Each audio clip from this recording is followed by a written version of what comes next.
नमस्कार प्यारे साथियों। आज हम एक महत्वपूर्ण टॉपिक पर चर्चा करने जा रहे हैं। टॉपिक है अंतर्राष्ट्रीय एल्बिनिज्म यानी रंगहीनता जागरूकता दिवस। प्रतिवर्ष 13 जून को दुनिया भर में रंगहीनता की अवस्था में रह रहे लोगों के गरिमामय जीवन, मानवाधिकार, मूलभूत अधिकारों के साथ सामान्य और सुरक्षित जीवन जीने के अधिकार के लिए अंतर्राष्ट्रीय एल्बिनिज्म यानी रंगहीनता जागरूकता दिवस मनाया जाता है। इसके जरिए रंगहीनता के साथ रह रहे लोगों को पहचानने, उनके साथ एकजुटता दिखाने और उनके लिए समर्थन जुटाने की अपील की जा रही है। वर्ष 2020 के अंतर्राष्ट्रीय रंगहीनता जागरूकता दिवस की थीम मेड टू शाइन है।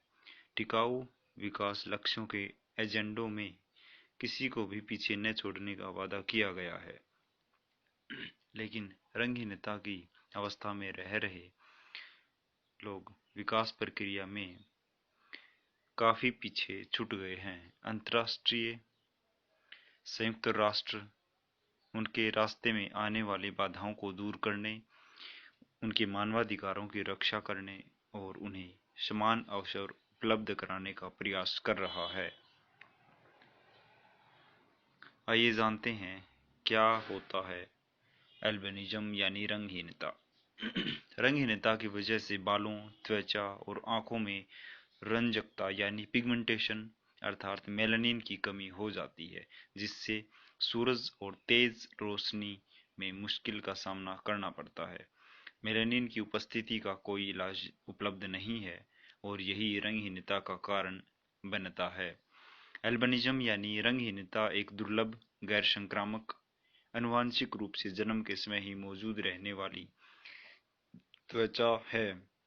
ये पूरी दुनिया में महिलाओं एवं पुरुषों सभी में पाई जाती है। रंगहीनता की स्थिति वाले अधिकांश लोग मंद दृष्टि की समस्या से पीड़ित होते हैं और उन्हें त्वचा का कैंसर होने का भी खतरा ज्यादा रहता है। आइए इसके ऊपर हम क्या क्या चिंताजनक बातें हैं उनको देख लेते हैं। एल्बिनिज्म से पीड़ित लोगों के साथ सामाजिक भेदभाव एक चिंता का विषय है। तो आइए इसके बारे में भी चर्चा करते हैं। अब भी इस आनुवंशिक स्थिति को गलत रूप में देखा जाता है। रंगहीनता की स्थिति में लोगों को उनकी त्वचा के रंग की वजह से अनेक तरह से भेदभाव का सामना करना पड़ता है। इस स्थिति वाले लोग शिक्षा, स्वास्थ्य और राजनीतिक और सामाजिक परिदृश्य में बहुत से अवरोधों का सामना करते हैं। कुछ देशों में तो उन पर हमले भी किए जाते हैं और उनकी हत्याएं तक कर दी जाती हैं। वर्ष 2010 में अब तक वर्ष 2010 से अब तक सब सहारा अफ्रीका के 28 देशों में 700 ऐसे मामले आ चुके हैं जिनमें रंगहीनता की स्थिति वाले लोगों पर या तो हमले किए गए या फिर उनकी हत्याएं कर दी गई। ये सिर्फ ऐसे मामले हैं जिनके बारे में पता चल पाया है। बहुत से मामले तो दर्ज भी नहीं हो पाते।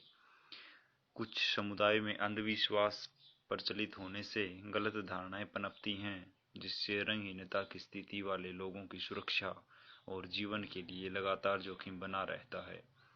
ये विश्वास और मिथक सदियों पुराने हैं और सांस्कृतिक व्यवहार, प्रवृत्ति और प्रथाओं में अब भी बने हुए हैं।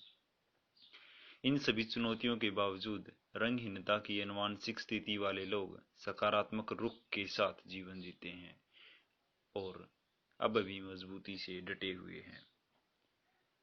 अल्बिनिज्म से पीड़ित लोगों की स्थिति को हम देखते हैं तो कुछ अनुमानों के अनुसार उत्तरी अमेरिका और यूरोप में हर 17 से 20 हजार लोगों में एक व्यक्ति रंगहीनता की स्थिति में है। सब सहारा अफ्रीका में यह अवस्था ज्यादा पाई जाती है। तंजानिया में हर 1400 में से एक व्यक्ति को रंगहीनता है।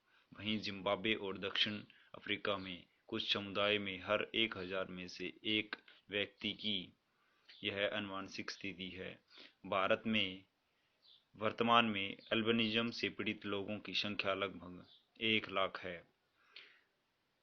आज भी वर्तमान टेक्नोलॉजी के ज़माने में इतने ज़्यादा साक्षर देशों में भी इस प्रकार की भेदभाव की जो प्रवृत्ति अपनाई जाती है वो कहीं ना कहीं मानव हित के लिए सही नहीं है। इसलिए संयुक्त राष्ट्र संघ की इस पहल से कम उन रंगहीनता से पीड़ित लोगों को सहारा तो मिल ही रहा है और साथ साथ उनको काम करने के लिए भी प्रेरित किया जा रहा है।